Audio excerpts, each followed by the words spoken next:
Okay, so we are now on Journal 43, and I have two sets of problems here. The first one is from the last journal, and it's asking to write the expression in a radical and exponential form.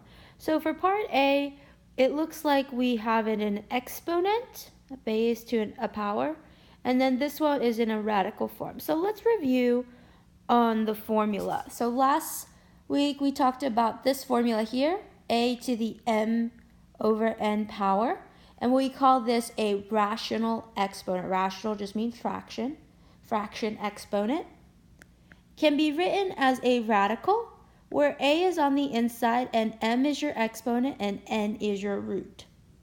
So if I wanted to make a into a radical, I can write my radical. 6 goes on the inside. Now remember, the numerator holds the exponent on the inside, so this is going to be 6 to the third power, and the root here is the denominator, so the 8 goes on the outside.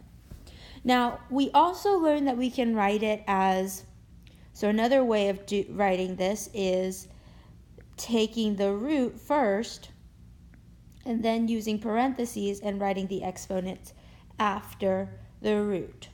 So these are both the same answers. They mean the same thing. So there are two ways to figure out this, rewriting this expression. So there we have it. Now let's take a look at part B. Part B, it's already as a radical, so we're going to rewrite this as a exponent. Now, what you want to do is, because there are several things under the root, you want to put that entire thing in parentheses. So that means if this is like 1 unit of stuff inside, we can raise it to the first power, right? So if there's no exponent outside this parentheses, then we can assume that it's to the power of 1. So if I rewrite this, I'm going to keep it in parentheses. And this would be to the 1 over 5th power, because the root here is 5 and 1 is our exponent, so this is 1 over 5. Or we also learned back in the first semester that if you have an exponent, say x, and it's to some power, but then you have another exponent outside, you multiply these two their exponents. So this would be x a times b power. So in other words, you can distribute this power into each component. So it's like this 4 is now raised to the, let me rewrite this. So another way to write this is 4, grab my pen, 4 to the 1/5 power, a to the 1/5 power, and b, well, b already has a third power, so 3 times 1/5 is 3 to the 5th power. And so that is another way of writing your answer, is to distribute that exponent. Okay, so you can keep your answer like this one without the arrows. Let me get rid of those arrows here. Or you can write your answer like this, where you distribute the exponent. Okay, let's take a look at number 2. So number 2 here, I have to solve for the equation, so I have to get x by itself. So when I'm looking at this problem here, here's x.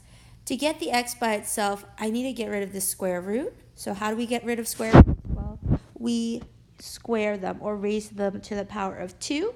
And so anything I do to one side, I have to do it to the other side. So I'm going to also take the 5 and square it.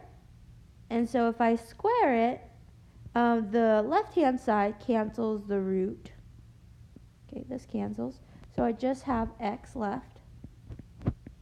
The other side, 5 squared, is 25. 5 times 5 gives me 25.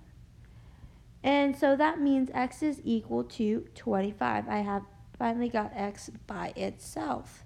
And let's just check our answer. If I plug 25 back into this root, the square root of 25 is 5, right? So our answer is correct.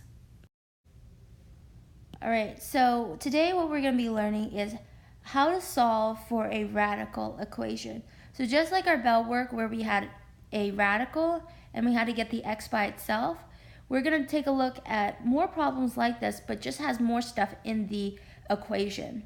So there are 4 steps to doing it. The first step is to isolate the radical. So in this equation, it looks like our radical is right here, right? So the square root of x plus 12, we need to get that all by itself. So that means we need to move over the 8 and probably this negative too. So let's move over the 8 first because that's further away. So if I subtract 8 from both sides, the 8 cancels. And so I'm left with negative, oh sorry, that's a highlighter. Negative square root of x plus 12 equals 3 minus 8 gives me negative 5. And now I have to get rid of this negative. So I'm going to divide each side by negative 1 to get rid of it. So that allows me to cancel the negative signs. And so now I have the square root of x plus 12 on this side. Negative 5 divided by negative 1 gives me a positive 5. And so now I have the radical by itself. So step 1 is complete. Step 2 says to cancel the radical by raising each side of the equation to a power. So if I want to cancel out this radical, I have to raise this radical to the second power because that something squared with the root will cancel each other. So I have to square the other side too. So that allows me to cancel out the root. Okay, so that leaves me with x plus 12 equals 5 squared is 25. And so now looking at this, I need, I've canceled out the radical. So step 3 says to solve for the variable. So in order to solve for this, I need to move the 12 over, right? Because I want to get x by itself. So I'm going to subtract 12 to both sides. And so now the 12's cancel. So I'm left with x equals 25 minus 12 gives me 13. And so looks like x is equal to 13. But hold up, step 4, and I have an exclamation point for a reason, is to check your answer.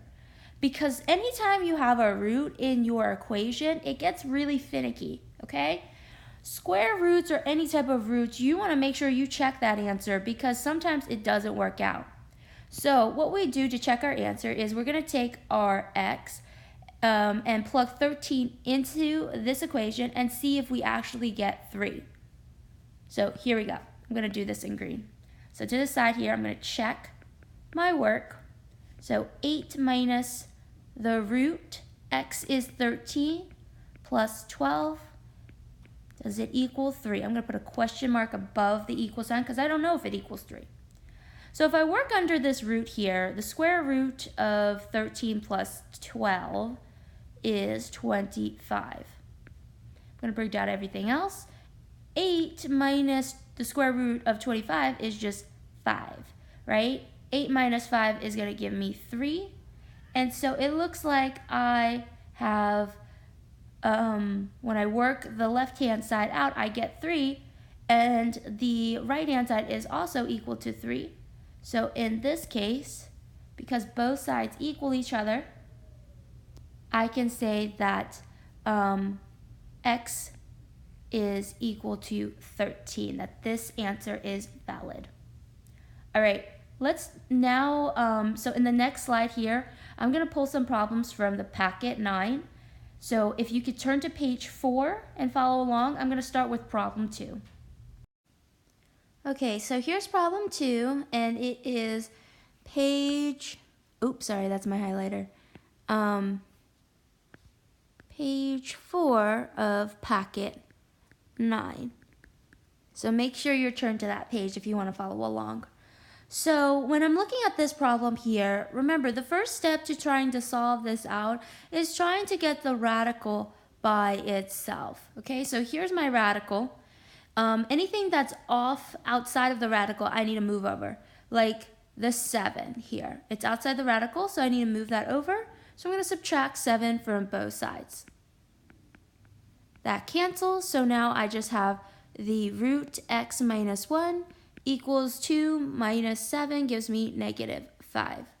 All right, so now, remember, step 2 is to try to cancel out the root. So the root here is a square root, so to cancel that out, I have to square both sides. So that leaves me with, remember that the root and the square cancel, so I just have x minus 1. Negative 5 squared, that's like negative 5 times negative 5, which is positive 25. If I try to get this x by itself, I have to add 1 to both sides. And so I'm left with, let's see, this cancels out. X is equal to 25 plus 1, which is 26. Okay, so it looks like x is equal to 26, but hold up. Step 4 says to check your answers. So we're going to check our answers off here to the side. So checking our answers, I'm going to plug the 26 in for x and see if it does give me 2. So I have the square root of 26 minus 1 plus 7 equals 2, question mark, because I don't know if they actually equal. So the square root of 26 minus 1, well, that just is reduced down to 25. If I take the square root of 25, I get 5. Add that with 7. 5 plus 7 gives me 12. Last time I checked, 12 does not equal 2, right? So in this case, because when I check my answer and I plug this x back into the equation, I got 12. And so this makes no sense, right? So I didn't get the right answer using my x that I found, so this is going to be no solution. Okay, so that means that this is not the right answer. And let's understand why. So when we look back at this problem here, notice I have a square root and this side equaled negative 5. Well, if you remember, square roots are any even type root. So when I mean even is like a square root, a fourth root, an eighth root, 12th root, any even number. Should only have positive numbers that come out or imaginary numbers. And this here's a negative. And we can't have that. So that's a big red flag. Anytime you see an even root with a negative number on the other side, it's very likely that you're going to get no solution as your answer. All right, so now I'm going to try out problem 3 next. Okay, so with this problem here, number 3, you'll notice when I first glance at this, this is not is not written as a radical, right? It's written as an exponent. So for me, I like to rewrite this as a radical. So if I rewrite this as a radical, I have x minus 5 on the inside of the root because that's what's being raised to the power. And so 3, the denominator, is my root. And this here, the 1, is my exponent on this x minus 5, but it's not necessary for me to use parentheses when it's raised to the first power, right? Because that's just itself. So I'm not going to write those parentheses because that's just redundant. So I'm going to keep it like this, and then I'm going to bring down everything else. Okay, so when I look at this problem, remember the first step is to try to isolate that, that radical. So in this case, I need to move over the 4, so let's go ahead and do that. So I'm going to add the 4 over. That cancels. Negative 2 plus 4 gives me 2 on this side, and then I'm going to bring down my cube root of x minus 5. And so when I look at this, I have the radical by itself, so now I need to get rid of it. So to get rid of a cube root, I have to raise it to the third power, or I have to cube it. So I'm going to raise the other side to the third power as well. So this allows me to cancel the root with the power. And so now I just have x minus 5. That comes down. 2 to the third power, well, that's like 2 times 2, which is 4, times another 2, which gives me, let's see, 8, right? And now I just have to get this x by itself. So I have to add 5, it looks like, to both sides. 5's cancel. X is equal to 8 plus 5, which is 13. And so x equals 13 is my answer. But hold up, I need to check if this answer is true or not. So I'm going to check my results. So I'm going to plug 13 back into the equation. But I'm going to actually use this equation where I rewrote the exponent as a radical, just because it's easier for me to plug things in. So I have 13 minus 5 minus 4 equals negative 2. So if I work this out, inside this root I would have, 13 minus 5 gives me 8. Bring down my minus 4. Okay, the cube root of 8, if you do a factor tree or you just plug this in your calculator, remember, just hit math option 5 or option 4 is a cube root. You can do that. So if you take the cube root of 8, you get 2. So 2 minus 4 gives me negative 2. Would you look at that? Both of these answers, so the left hand and the right hand side, both equal each other. So I know this is a valid answer. And so x definitely equals 13. Alright, so looking at this problem here, number 5. So this problem, I have square roots on both sides. So for me, when I look at this problem, I just want to get the x by itself, right? So if I start with, it doesn't matter which side you start, but if I choose to start the side on this left-hand side, and if I want to try to get this x by itself, I need to get rid of the root first. So I'm going to have to square both sides to get rid of the square root. So I'm going to try to get the square root off of the left-hand side, but that means I have to square the right-hand side as well. And so that means that the roots actually cancel, bringing down whatever's left inside. So now I just have 2x minus 7 equals x plus 2. And so now I need to try to get the x's by itself. So I'm going to subtract x from both sides like this. So x's cancel. So I have 2x minus x is going to be x minus 7 equals 2. And so next I would add 7 to both sides. 7's cancel, so x is equal to 9. And so when I look at this here, I gotta see if the 9 plugged into both of these equations really do end up equaling each other or working out. So here on the side, I'm gonna check my answer just like how I did before, only I'm plugging x equals 9 into both sides. So 2x, which is 9.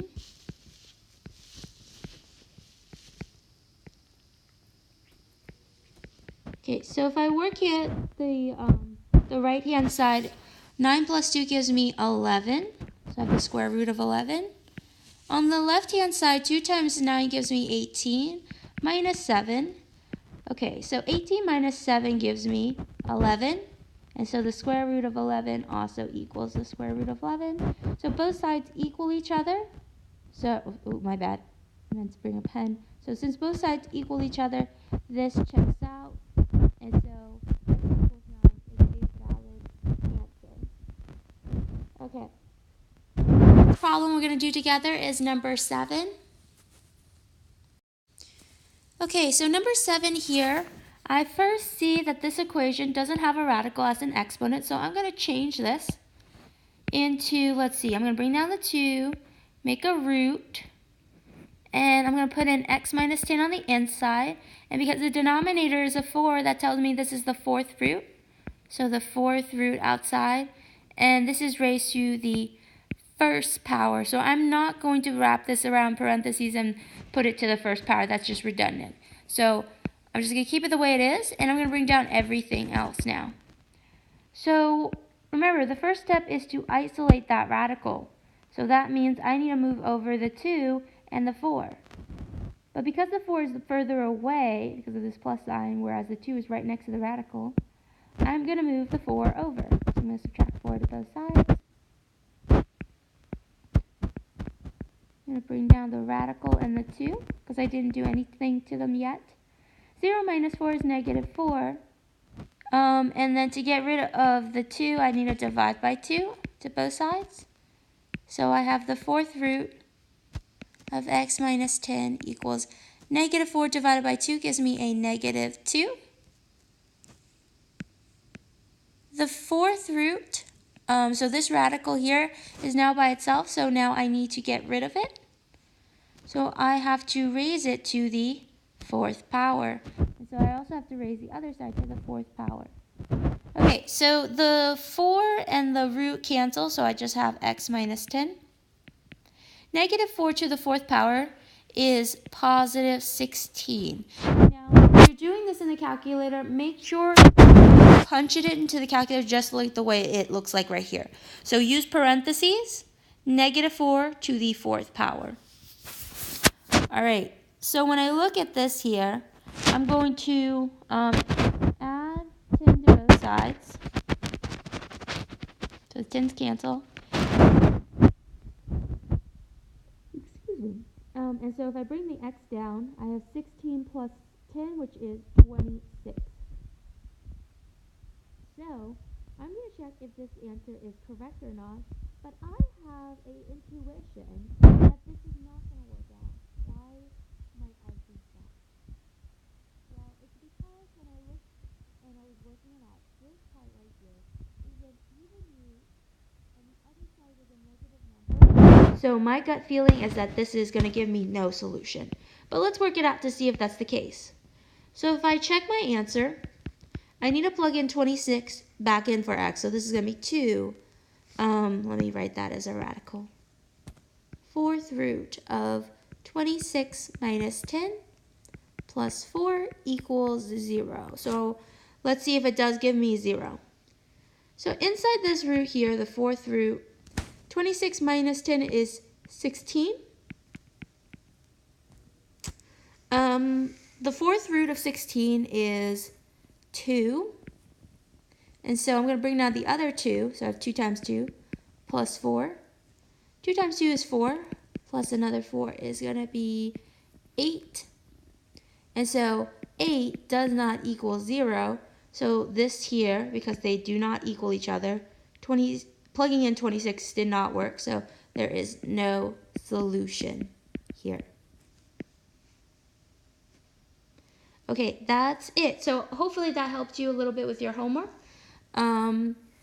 So make sure you do the rest of the problems.